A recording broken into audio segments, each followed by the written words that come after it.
The lawyer cleared his throat, shuffling through the last page of the will as the Miller family sat in the dimly lit office. The air smelled faintly of old books and polished wood.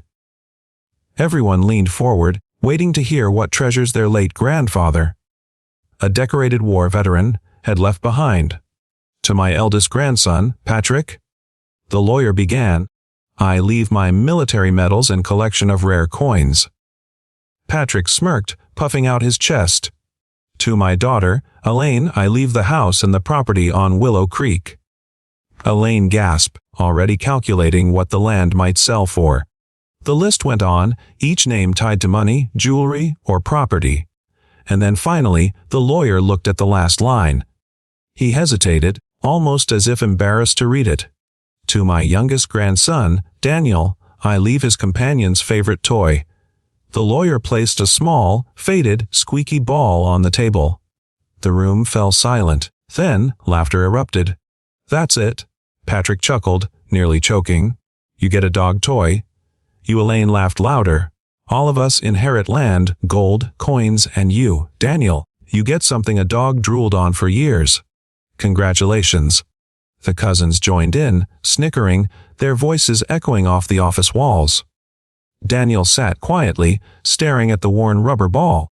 His grandfather's loyal German shepherd, Max, had adored that toy. Daniel remembered how the dog would bound across the yard to fetch it, his grandfather laughing heartily every time. Daniel felt his chest tighten, not with shame from their laughter, but with a heaviness of loss. His grandfather hadn't just been a veteran, he'd been Daniel's closest friend. They'd spent hours talking about life, about service, about resilience. If this ball was all his grandfather had left him, then it had to mean something. But no one else saw it that way. "Wes Gramps didn't think much of you," Patrick sneered as they left. "Maybe he figured the mutt meant more to you than he did to us." Daniel ignored them, clutching the toy. That night, back at his small apartment, Daniel sat on the couch with Max lying at his feet. The old dog wagged his tail weakly when Daniel held up the ball. "Wes, it's just you and me, buddy," Daniel whispered, tossing it gently.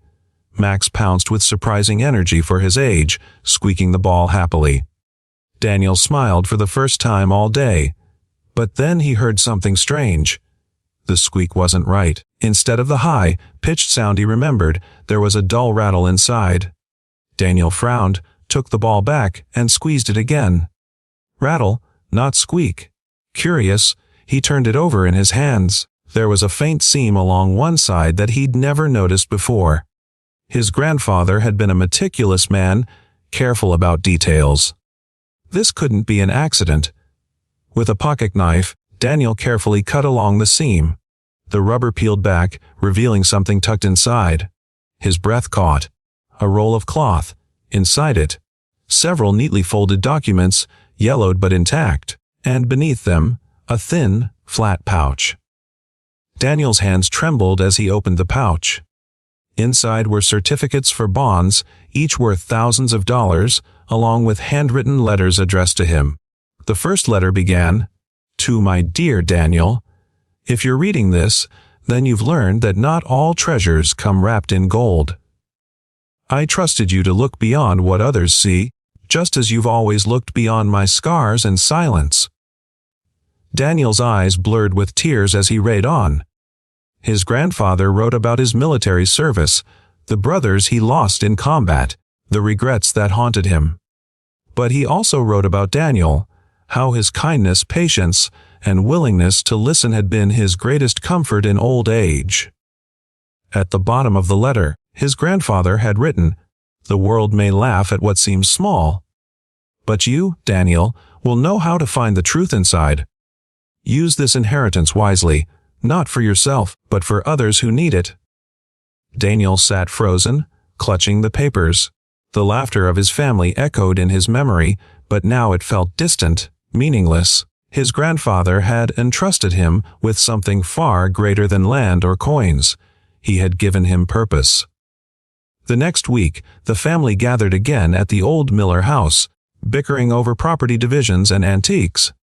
When Daniel arrived with Max at his side, Patrick grinned mockingly. "Here comes the dog toy hare," he said. "Did you frame it, or maybe let the mutt chew it to pieces?" Elaine smirked. "Hope you didn't cry yourself to sleep with that squeaky ball." Daniel said nothing at first. Instead, he placed the folded documents on the table. The room went silent as the bonds and certificates came into view. Their eyes widened, disbelief flashing across their faces. "Where did you get those?" Patrick stammered. Daniel laid down the letter. "Grandpa left them for me, inside the toy." A shock rippled through the room. The smirks vanished. Elaine's face turned red, her hands trembling. That can't be real. He wouldn't hide something like that." But it was real. The lawyer confirmed it when Daniel showed him privately the next day. The documents were legally binding, worth more than any property or coin collection. But Daniel didn't flaunt it. He didn't gloat. Instead, he used the inheritance quietly, just as his grandfather had wished. He paid off debts for struggling veterans in the community. He funded scholarships for children of fallen soldiers, and he started a foundation in his grandfather's name, helping families rebuild their lives after loss. The family watched, some bitter, some ashamed. Their laughter had turned to silence.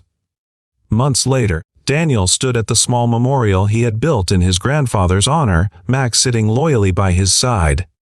The plaque read, "In memory of Captain James Miller. A soldier, a father, a friend. True wealth is measured in the lives we touch."